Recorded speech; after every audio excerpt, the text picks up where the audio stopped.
এত কম দামে, তাও আবার এই ফোনে স্টাইলাস। যারা ড্রয়িং করতে পছন্দ করেন বিশেষ করে তাদের জন্য কিন্তু এই ফোনটি অনেক বেটার ফোন। চাইলে আপনি যে কোনো ড্রয়িং করতে পারবেন। আর এখন কিন্তু চাপার জন্য আঙ্গুল প্রয়োজন নাই, আপনি চাইলে এটা দিয়েই সব কাজ করতে পারবেন।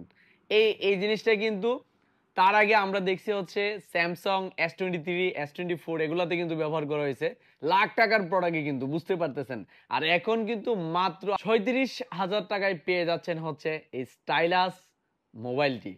এই ফোনটিও কিন্তু ওয়াটারপ্রুফ, IP68 রেজিস্ট্যান্ট ব্যবহার করা হয়েছে। ১.৫ মিটার গভীর পানির নিচে পর্যন্ত নিতে পারবেন, ৩০ মিনিট পর্যন্ত সর্বোচ্চ রাখতে পারবেন। প্যাকেট ভিজে যেতে পারে কিন্তু এই ফোন পানিতে পড়লো পানি ভিতরে ঢুকতো না এটাতে আর কি। এটাও কিন্তু ওয়াটারপ্রুফ মোবাইল। এই ফোনটিতে 8 GB র্যাম, 256 GB স্টোরেজ ব্যবহার করা হয়েছে। তার পাশাপাশি পেয়ে যাচ্ছেন 50 মেগাপিক্সেলের পেছনের ক্যামেরা। আর ফ্রন্ট ক্যামেরা দেওয়া হয়েছে হচ্ছে আপনার 32 মেগাপিক্সেল। আরো সাথে পাচ্ছেন পিউলেট ডিসপ্লে সহকারে ইন ডিসপ্লে পিন ফিঙ্গারপ্রিন্ট, তবে এটাতে কিন্তু কার্ভ দেওয়া হয় নাই। পিউলেট ডিসপ্লে ব্যবহার করা হয়েছে এই ফোনটিতে।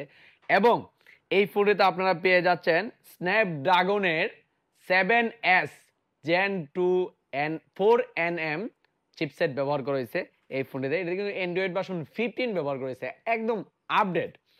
এবং এটাতে কিন্তু 5000 এম্পিয়ারের বিগ ব্যাটারি ব্যবহার করা হয়েছে। এবং সাথে পেয়ে যাচ্ছেন 68 ওয়াটের ফাস্ট চার্জার ও 15 ওয়াটের ওয়ালেট চার্জার। তো খুব বুঝতেই পারতেছেন খুব দ্রুত কিন্তু এই ফোনটি চার্জ হয়ে যাবে। তো এই ফোনটা দেখতে পাচ্ছেন আমার হাতে এই কালারটা, আর অন্যান্য কালার আছে, আমার কাছে এটাই শুধু রয়েছে।